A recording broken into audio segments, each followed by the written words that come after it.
There is a vision, there is a goal to heal a broken world and make it whole.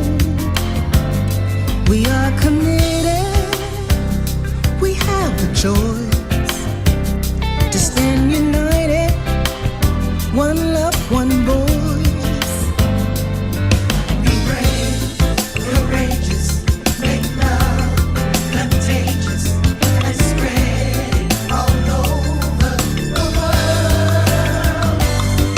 Be brave, be daring, be kind, be caring, and spread love all over the world, all over the world.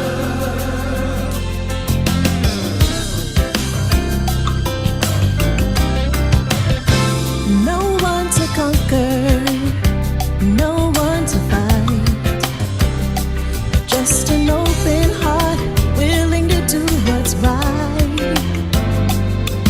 Be brave, courageous, make love contagious, and spread it all over the world. Be brave, be daring, be kind, be caring, and spread love all over the world, all over the world.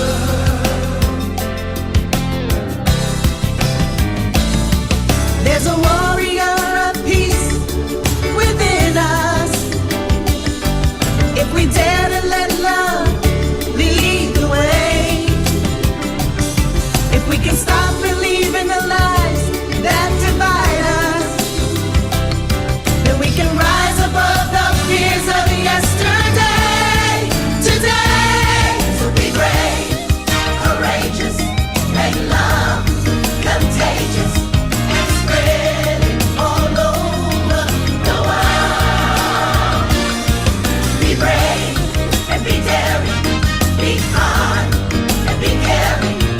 Let's spread love all over the world. So be brave, courageous, make love contagious, and spread it all over the world. Be brave and be daring, be kind and be caring. Let's spread love all over the world.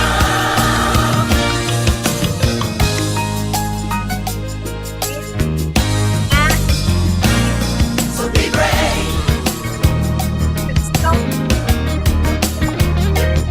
So be brave. So be brave. So be brave.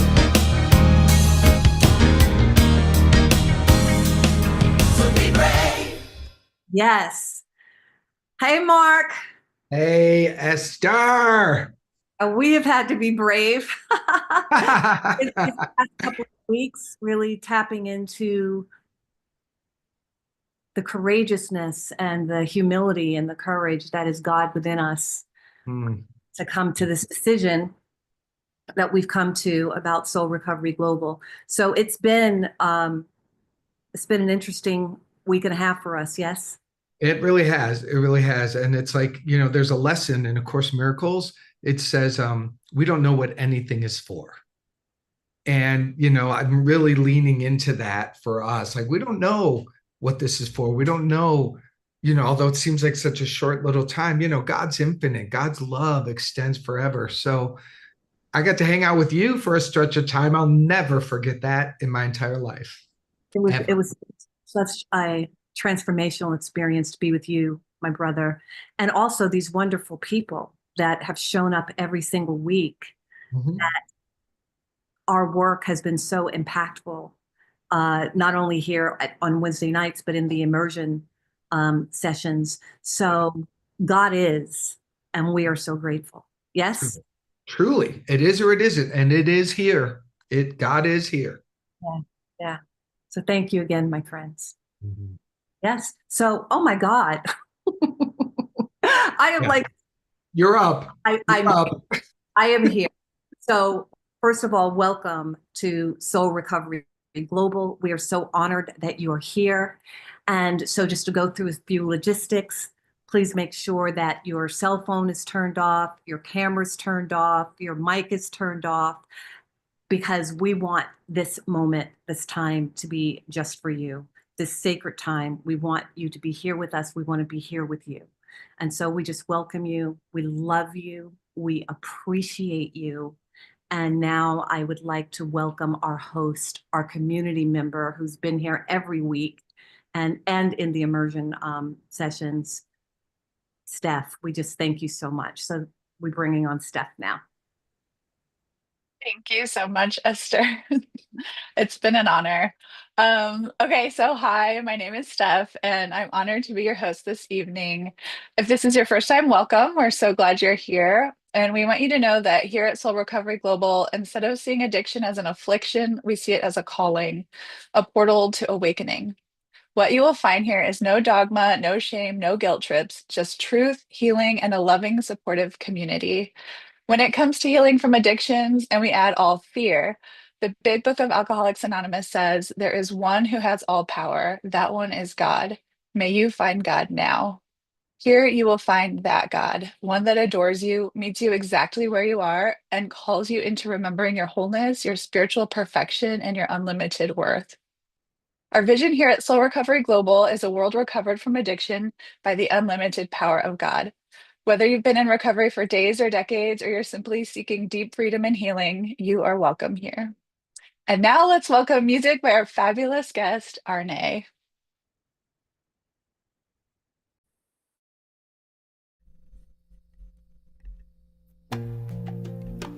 Greetings, family. I am so grateful that we are here together in celebration of the Spirit, where Earth Day is every day. This song is a musical flower that reminds us that we have everything that we need right here to find our way home to our most authentic selves. Let's take a breath. I see the beauty in you. I see the power in you. I see the greatness in you. And so it is.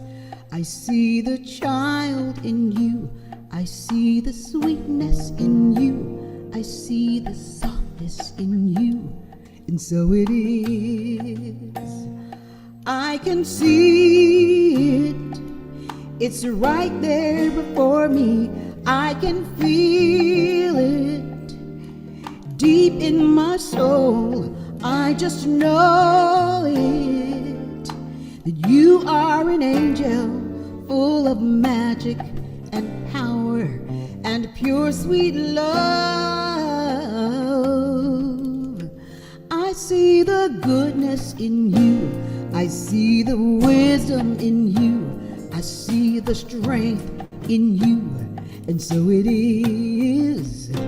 I see the joy that's in you. I see your love shining through. I see the light all up in you. So it is. I can see it. It's right there before me. I can feel it deep in my soul. I just know it, that you are an angel full of magic and power and pure sweet love. I see the grace that's in you. I see the courage in you. I see the heart that's in you. And so it is. I see the beauty in you. I see the brilliance in you. I see the faith in you. And so it is. I see the child in you. And so it is. Sing that, and so it is with me. I see the power in you. And so it is. Come on, y'all. I see the greatness in you. And so it is. I see the goodness in you. And so it is. I see inspiration in you. And so it is. I see intention in you. And so it is. Come on, hands up. I see the joy, joy, joy. So it is. Ah, so much love, so much love. And so it is. I see authenticity in you. And so it is. Divine intelligence in you. And so it is. I see the grace in you. And so it is. So much love gets in you. And so it is. And so it is.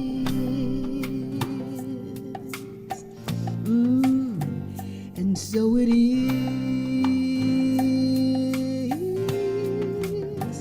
And so it is.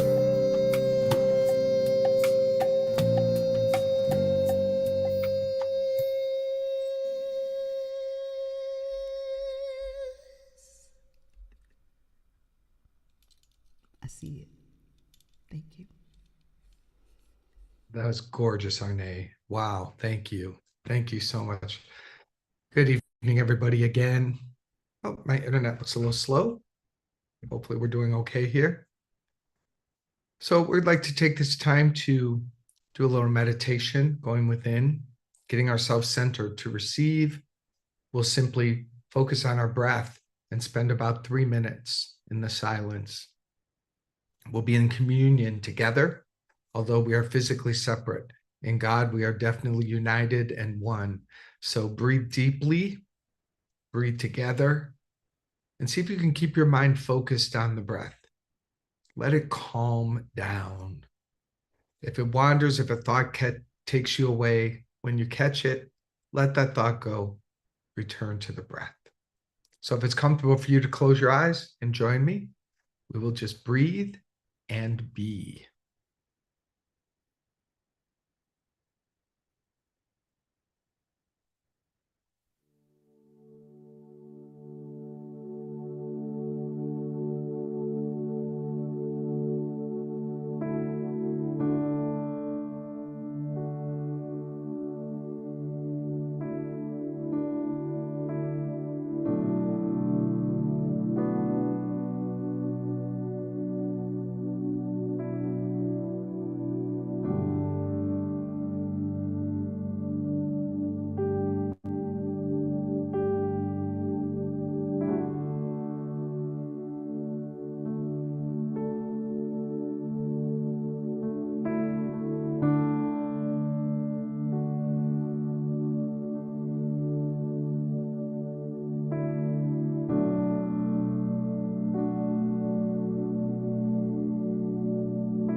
Take a deep breath. Your hands to your heart for a moment if that's comfortable for you. Take a a moment to dedicate ourselves to this time together, to the love that we share, to the healing power of God that is here.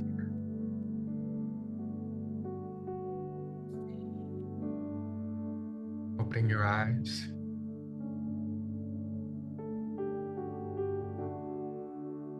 Patrick, can you turn that music off, please? Thank you. So for our reading today, I wanted to just read the promises because they hold so much glory in them. They hold so much vision. They hold so much authentic nature of being in them. And so I went to Hazelden Betty Ford Foundation website, and they have them listed as 12 promises. And I thought that was pretty cool. In all my years, I'd never seen it laid out this way. So when we dedicate ourselves to recovery, to freedom, through the 12 steps or through other spiritual paths that lead us to release fear and the behaviors that fear traps us in, when we become free from that, we live the life of our spirit. And this is what it looks like. Breathe this in.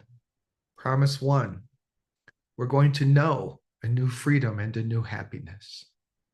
Promise 2, we will not regret the past, nor wish to shut the door on it. Promise 3, we will comprehend the word serenity. And promise 4, we will know peace. Promise 5, no matter how far down the scale we have gone, we will see how our experience can benefit others. Promise 6, the feeling of uselessness and self-pity will disappear. Promise 7, we will lose interest in selfish things and gain interest in our fellows. Promise 8, self-seeking will slip away. Promise 9, our whole attitude and outlook upon life will change. Promise 10, fear of people and economic insecurity will leave us. Promise 11, we will intuitively know how to handle situations which used to baffle us. And promise 12, we will suddenly realize that God is doing for us what we could not do for ourselves. And if you've gone to meetings, they say, are these extreme promises? And together we say, we think not. Just lovely, lovely, lovely. And also simultaneously, the big book promises the departure of these byproducts of addiction: fear, regret, feelings of uselessness, self-pity, selfishness, and self-seeking. So this is the journey that we remain on, that these promises are what brought us together. These promises are the path that we will walk on because they are our identity long past this evening. So thank you for letting me read that as our reading for tonight. With that, I welcome the beautiful Esther, who is going to give us our message for today.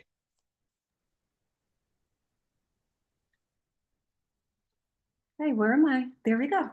I love the promises. The promises promise to restore us to our original nature of wholeness, where there is no regret, where there is no fear, where there is no lack, where there is no otherness. And in order for those promises to not be given to us, but to be realized, because they're already within us, they are us, they are the truth of us, they are the very nature of God in, as, and through us. In order for those promises to be realized, there is a process in healing. Ernest Holmes says there's not a process of healing, because truly in the mind of God and the truth of your beingness, you are already whole, perfect, and complete. But there is a roadmap, a clear and comprehensive roadmap in the big book of Alcoholics Anonymous. It says, let us show you precisely how 100 of us have recovered, precisely. And of course, millions, billions have recovered and are on the journey of recovery as a result of this powerful roadmap called the steps and other powerful transformational teachings. So tonight, I want to talk about the roadmap home to your authentic self, that aspect of you that is whole, perfect, and complete through recovery. And I'm not talking about recovering from addiction or recovering from some emotional or financial or some kind of crisis. Because the actual definition of recovery is the rediscovery of something that has already been established, but that has become lost. That's what recovery is. It is the recovery of something that already is, but that we have become disconnected from, that aspect of ourselves that we have, that has become lost, that aspect of ourselves that is spoken about in Genesis, where it states that God looked around at everything that it had created and named it very good. Now, why did God, in essence, look around at everything that it had created and named it very good? Because it knew that it had created it out of its own image and likeness, which is only perfection, which is only wholeness, which is only complete. So it didn't look at the oceans and say, the tides are not coming in, on time or on schedule, so I'm going to name you not good enough. It didn't look at the cosmos and say, you're not orbiting quite perfectly enough, so I'm going to name you unworthy. It didn't look at the plant life and the mineral life and all of the life that it made and said, you're not quite growing fast enough.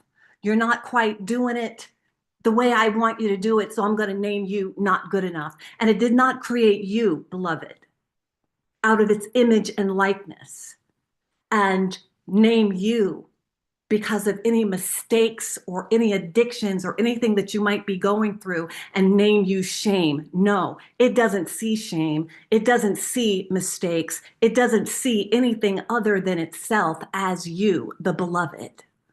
And it has named you after itself. God is good, good is God. It has named you good and very good. I invite you to put your hands on your heart right now and just repeat to yourself, I am good and very good. I am good and very good. Why? Because I am God itself, God expressing that it has named as good and very good. But we forget, don't we? We forget who we are. Our consciousness of our true identity gets numbed out as we were created out of good and very good, but we may have been born into a family in crisis, which is what we call a dysfunctional family or a dysfunctional environment or a dysfunctional society. And those beliefs and those messages have programmed us into believing that we're less than God. But it's a lie and it's not true. So we, through trauma and addiction and fear and resentment and shame and blame and all of the screwy stuff that goes on in our head 24 hours a day, 7 days a week, unless we are connected, has created this sense of disconnection from our good and very good. And then we start to behave in that way. I know a lot of people, and I've had this experience myself as well, where, we've suffered from imposter syndrome, thinking that the wonderful experiences that we have or how we're showing up in life, that it's fraudulent. But let me tell you who the fraud is. The fraud is that part of you that's walking around shrinking and small and thinking that you're not good enough and being afraid to ask for what you want. That's the fraud. That's the imposter. The real you is God. The real you is God. Good and very good. And perhaps you can remember a time in your existence in this incarnation when you weren't self-conscious, you were soul conscious, and that usually happens, from the age of infancy, until like 4 or 5 years old. I remember that until I was 5 years old, I thought I was the center of the universe because I was. Right? I was happy, I was joyous, I was free, I was unconscious, I was not self-conscious. I was still conscious of my soul. I was still conscious of my good and very good until the first day of kindergarten when I got bullied. And it shocked my system into fragmentation.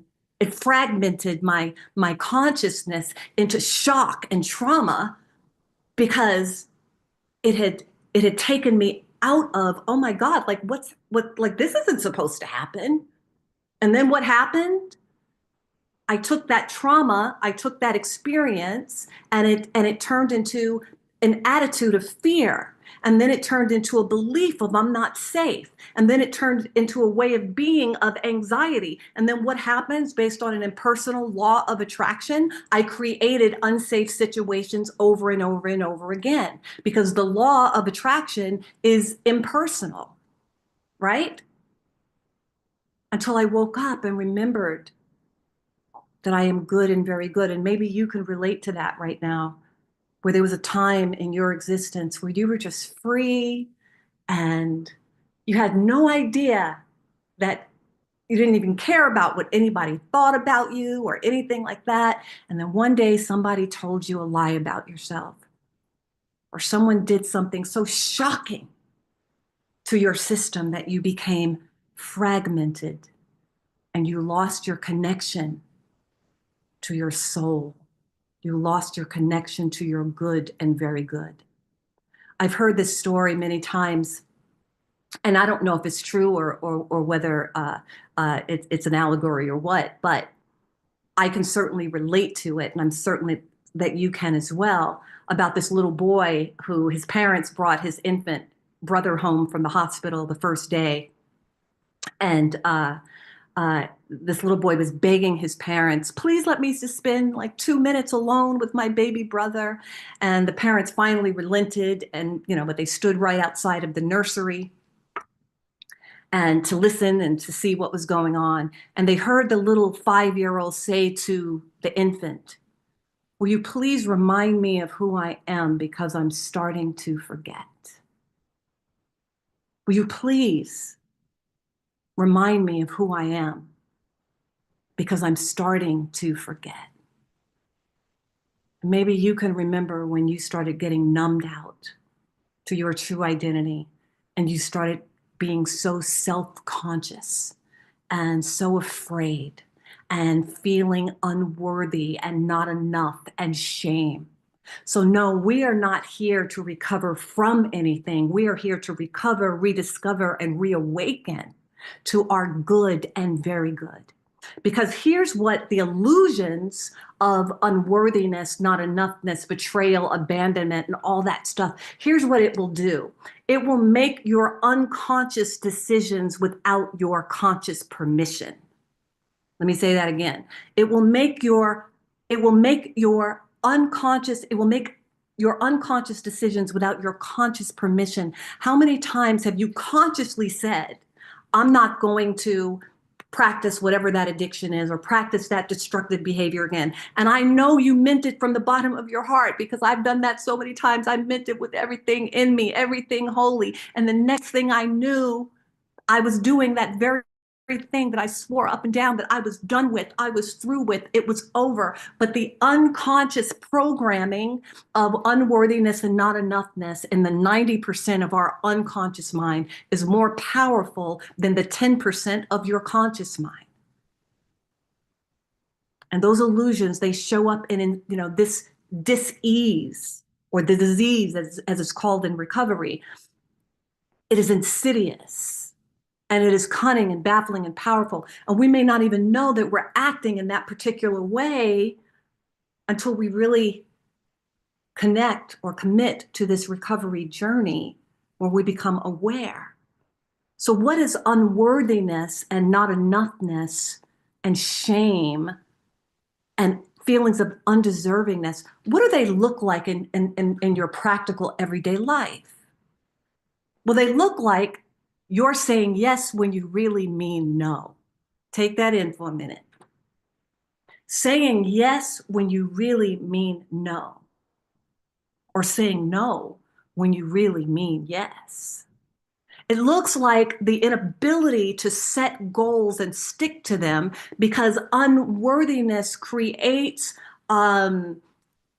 emotions of overwhelm and whacks out your nervous system and keeps you in a state of fight, flight, or freeze where you are so freaked out to set a goal. And if you set a goal, to actually stick to it within 3 or 4 days or a week, you've already dropped that goal. So that's what these illusions, that's how they show up. They show up as having unhealthy boundaries or not having any boundaries at all. They show up as you accepting something in your life.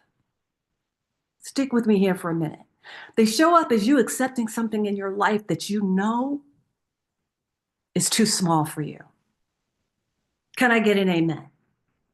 Am I the only one that's ever done that? They show up as something in your life that you are accepting that you know in your soul is too small for you. But here's what feelings of unworthiness and not enoughness and shame will do. They will lie to you and tell you, well, I have to accept these crumbs because if I don't accept these crumbs, I'm not going to get anything. And then you accept the crumbs and you have reinforced the illusions of unworthiness. You haven't reinforced the sense of separation from I am good and very good. I am a child of God. I am expression of God. The kingdom of heaven is within me. It is God's pleasure to give me the kingdom. All of the infinite is mine right where I am. It's like when we're in illusion of unworthiness and not enoughness, we don't know that. We're not conscious of that. We have forgotten that. We have been, as Malcolm X would say, we have been hoodwinked, we have been bamboozled into thinking that we are less than expressions of God. And I can remember there was a time in my life when I remember this particular situation when I was on a call with a potential client. And I was feeling like just all spiritual and wonderful and amazing. And we were talking, and then we started talking about money. We started talking about what I wanted in order to do the job and what my rates were. And immediately I felt my frequency, my energy go from here to like down here. I was like, whoa, I feel sick. Like, why am I feeling like this? And I put my hand on my tummy. That's where my little girl hangs out. And I said, what's the matter, Boo? I call her Boo. I call her Pumpkin. I call her Sweetheart. I'm much nicer to her than I used to be. And she said to me, I'm so scared to ask for what I really want. Because if I ask for what I really want, then I might not get it at all. And I was like, fuck this shit. I'm so sick of this. I hit an emotional bottom. It's like, I can't do this anymore. I can't make decisions from this place of unworthiness and feelings of not good enoughness anymore. And I was serious about that. And I was committed to that. And I was convicted to that. But here's what the power of the steps gave me in that moment when I made that decision. I said, Boo, I know you mean that from the bottom of your heart, Pumpkin, but you have been so programmed in this particular with this particular message, this particular core wound, that even though you don't want to make decisions from this place anymore, you don't know how to not make decisions from this place anymore. The big book says lack of power is our dilemma. I knew that I was powerless, that this was a part of my addictive way of being small and accepting less than my value. And so I was like, okay, well, I'm going to have to work the steps on this. I'm going to have to do my spiritual soul recovery on this because I am powerless over this pattern. Can I get an amen if y'all can relate to me right now? Don't leave me hanging out here by myself. And so I went in my inner closet and I did my soul recovery journey, my soul recovery work. I worked the steps. I did my tapping. I worked with my inner child. I went way back to the beginning of when those messages started to infiltrate my consciousness. By the time I came out of that soul recovery retreat session within myself, I had made the decision to leave the deal on the table. I want you to repeat after me right now and say, sometimes I got to leave the deal on the table. Because here's what I came out of that prayerful, sacred time. Here's what I got. Here's what I understood. That when I leave the deal on the table, in the name of my good and very good, when I leave the deal on the table in the name of my self-value, my self-worth, my true identity as an expression of God, when I leave the deal on the table, that the seeming void that I have left where there seems to be nothing will immediately be filled with the infinite something that is beyond my wildest imagination. It has never failed me, and it will never fail you. Scripture says, if I hold on to my little life, I will lose my soul. But if I release my little life in the name of God, I will have eternal life. And what this means metaphysically is when I release my smallness, when I release my false identity in the name of truth, and I have to be connected. There's some work that I have to do to be connected to that so that I'm not just mouthing those words, but I really get it. That when I release and let go, there's something there to meet me that is beyond my wildest imagination. The universe abhors a vacuum. And when you let go and release, don't worry, something amazing is about to jump off in your life.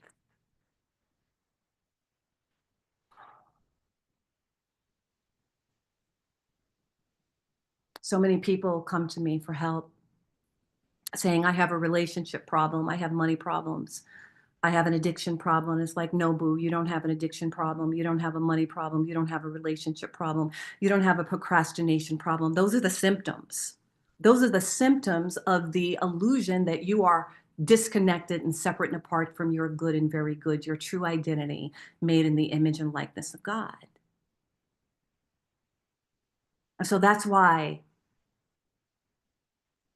I have been so compelled and so driven, purpose-driven, to create soul recovery, which bridges the gap between the 12 steps of recovery and other transformational and inspired teachings, including some of the latest developments in brain science, because I had to heal my boo.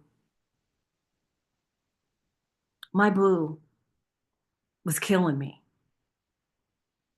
And she had to be healed. And she's continuing to heal.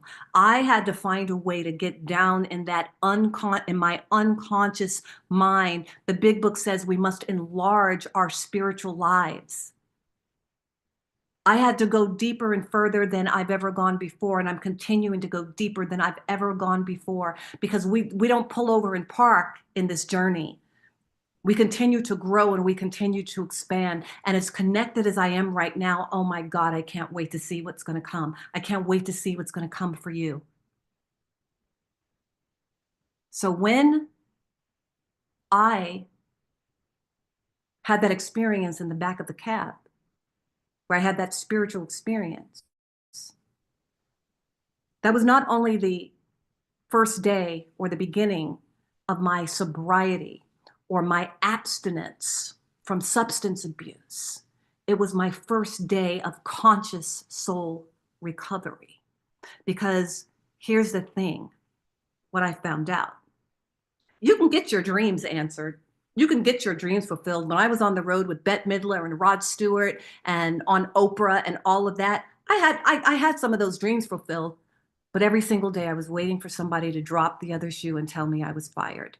I remember when I was on Oprah and my girlfriend was watching on television, and we didn't have text messages at that time, or maybe I just didn't know how to use it, but it was a long time ago. But she called me later and she said she looked at the television and said to me, relax, boo, you got the gig. Because I probably looked like like a deer in headlights, because here I was. And one of the most powerful experiences in my career at that time, I couldn't accept it because the fraud was dominant. The fraud that didn't know that she was good enough, that she belonged there. How many of you have gotten the right relationship, have gotten the money, have gotten the right house, have gotten the right gig, and you couldn't even relax and enjoy it? Because like Bill Wilson says in the big book, fear ought to be classed with stealing. It steals your joy. It steals you being present. It robs you of being present. So, what's the roadmap? What is the roadmap back to I'm good and very good, my true identity? What's the roadmap to those promises that are a natural manifestation of our conscious contact with God? Well, step one, that's the first step. Whether you're into the steps or whether you're looking at just releasing control and releasing resistance.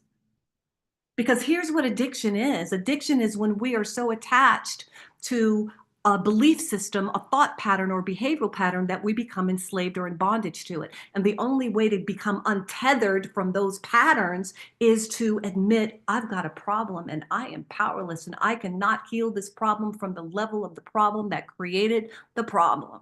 Jesus the Christ, I of myself can do nothing. Take a breath with me right now and say, I can't do it. That's the first step on the roadmap. That's the very first step on the roadmap, which then opens us up to, okay, well, I'm getting ready to wrap it up here, but I'm in it right now.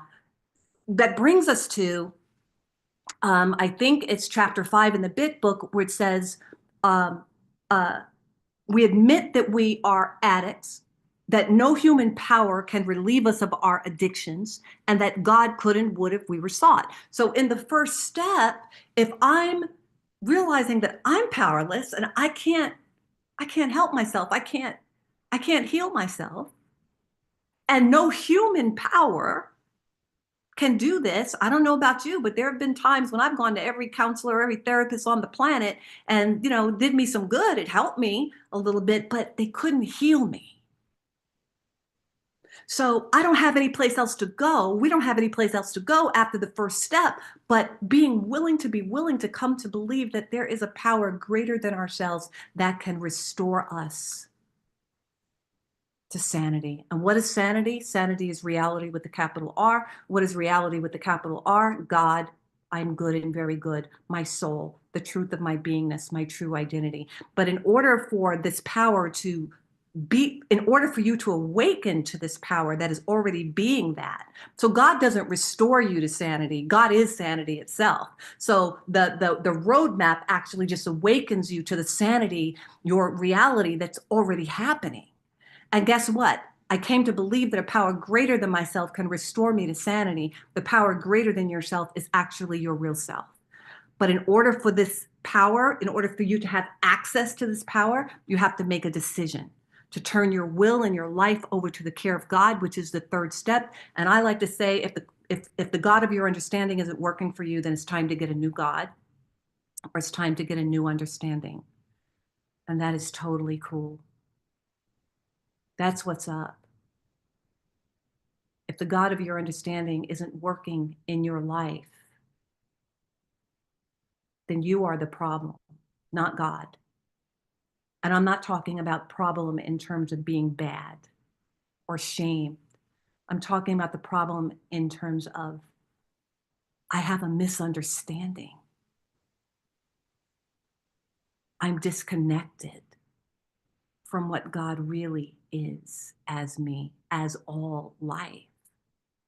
And then we continue on with the steps where we do inventory. We share with another human being and with God the exact nature of our mistakes, our mistaken beliefs, our patterns, We become entirely ready and willing in the 6th and 7th step to have these illusions and patterns dissolved into the nothingness from which they came.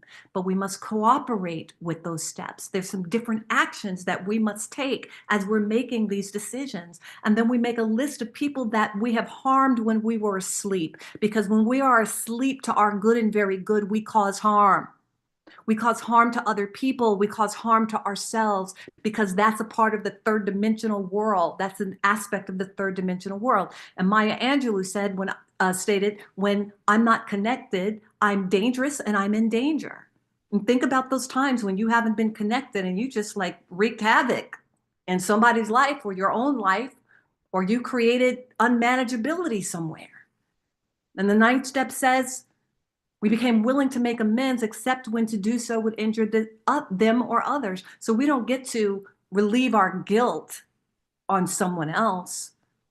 We get to take compassionate accountability and become willing to make something whole that our illusions have made fragmented. And then we continue to take daily inventory, which I call keeping your windows clean. And it is from this place we've done all this clearing, we've done all this healing, we've done all this revealing. Now we can feel the presence of God. That's not an intellectual exercise. You can actually feel the love that is the sweetest, indescribable love you have ever known. Yet it is within you, it is for you, it is with you. And as a result of these steps, we have had a spiritual awakening, and now we are prepared. We are vehicles to be a beneficial presence on this planet and to be of maximum service because we have returned home where you've always belonged, where you've always been. You just had a dream like Dorothy and the Wizard of Oz that you'd gotten lost. But God never lost you, beloved. God welcomes you home. Your God self welcomes you back where you belong. Peace and blessings.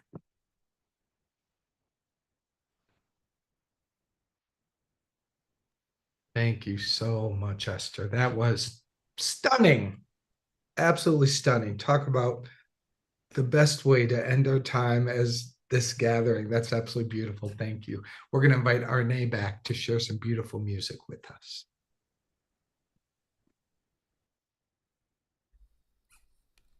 Ooh.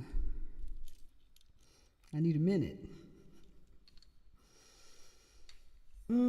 Let's take a breath on that. Wow. Give thanks. So as we wrap up this incarnation of the Soul Recovery Global Church, let's keep healing together with a serenity prayer.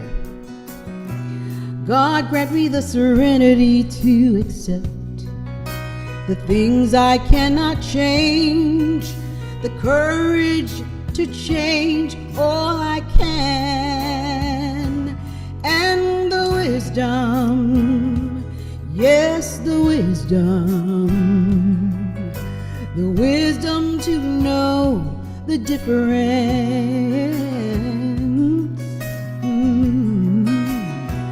God grant me the serenity to accept the things I cannot change, and the courage to change all that I can, and the wisdom, yes, the wisdom to know the difference. Yes, serenity, courage, wisdom to know the difference. Serenity, courage, wisdom to know the difference. Serenity, courage, wisdom to know the difference. Serenity, courage, wisdom to know the difference. Serenity, courage, wisdom to know the difference. And the wisdom. Yes, the wisdom. The wisdom to know the difference. God grant me, God grant me The things I cannot change, and the courage to change the all I courage, can. all that I can, and the wisdom. Yes, the wisdom. Oh, the wisdom to know the difference. The wisdom to know The difference. the difference. Yeah, God grant me serenity, serenity. Yeah, God grant me courage, courage. yeah. God grant you. God grant me wisdom.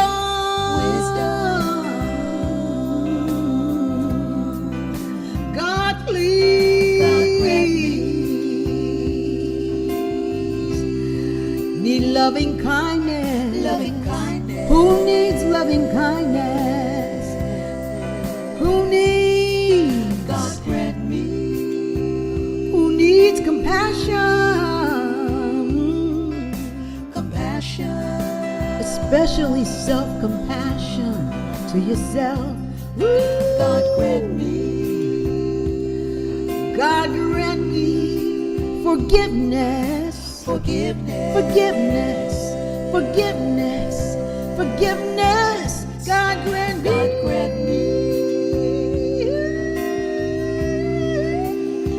Joy, joy, joy. Joy, joy, joy. Joy, joy, joy. Joy, joy, God joy. grant me God grant me serenity. serenity.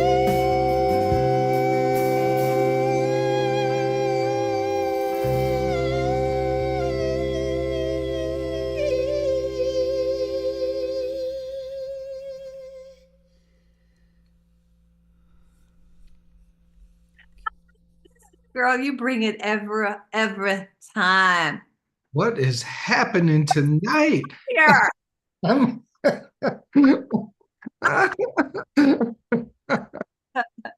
My God. You both of you tonight just gave us everything. You just gave us everything. Thank you.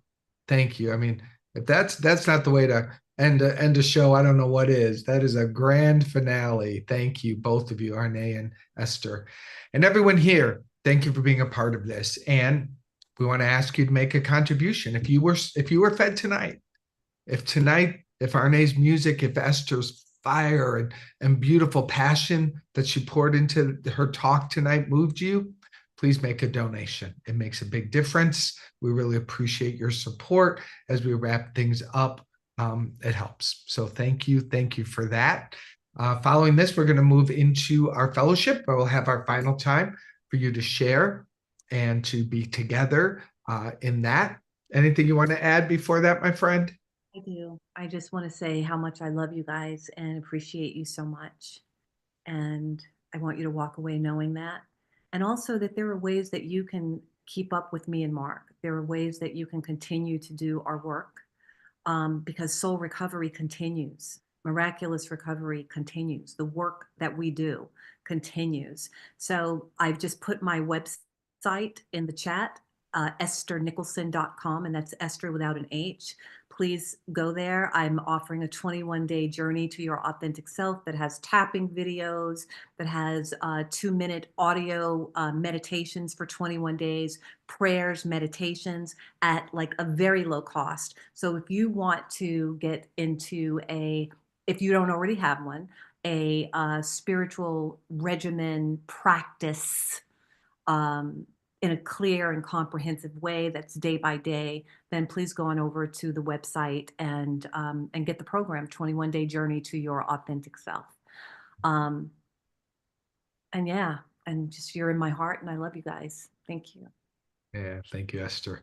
All right, we'll take a moment to pray, and we'll give you a couple minutes to stretch, get some water, and then we'll come back for our final fellowship. Take a breath with us as we give great, great, great thanks for the glory of God, as we give great thanks for the blessings of Arne and the music. We all shine our love and appreciation upon her. We know for her a life of glory, walking on the beautiful path of abundance and love and joy and divine guidance. All our love and appreciation to her. Thank you for being a part of this evening. I know that the gifts we have received, the miracles, the insight, that which is stirred within us by God, that it continues. It continues on past this evening. We're so grateful for this. And so it is. Amen. Ashe. Amen. I will see you in a couple minutes, everybody. Be right back. Same place right here.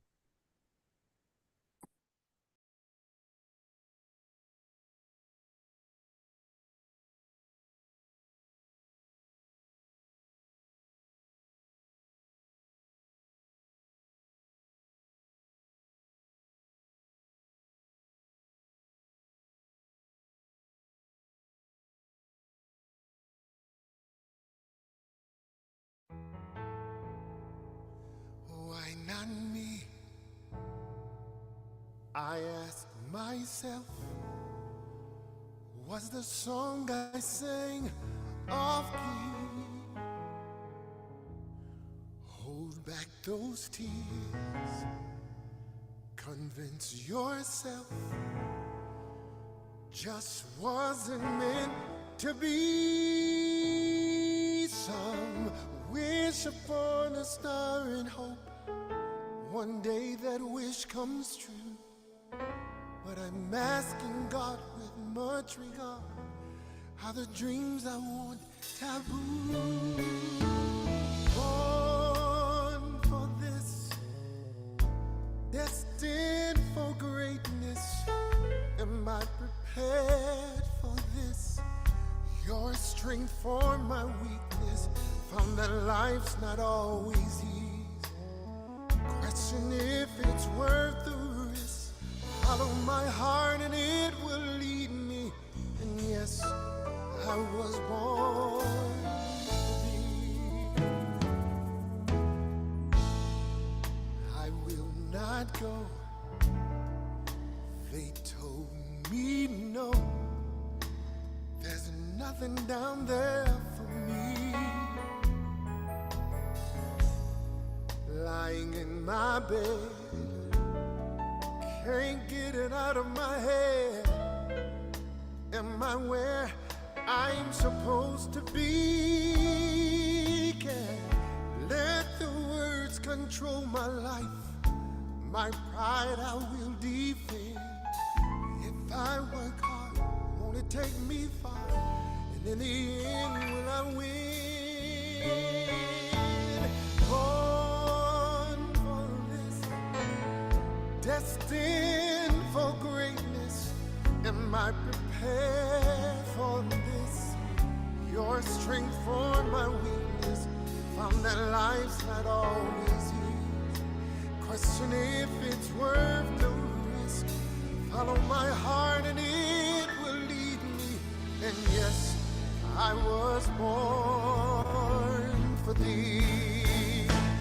If I stay here and wait, my dreams will die. Can't be afraid to try again and fly. If I ever lose my way because my heart is torn, never let it question why. The very reason I was born.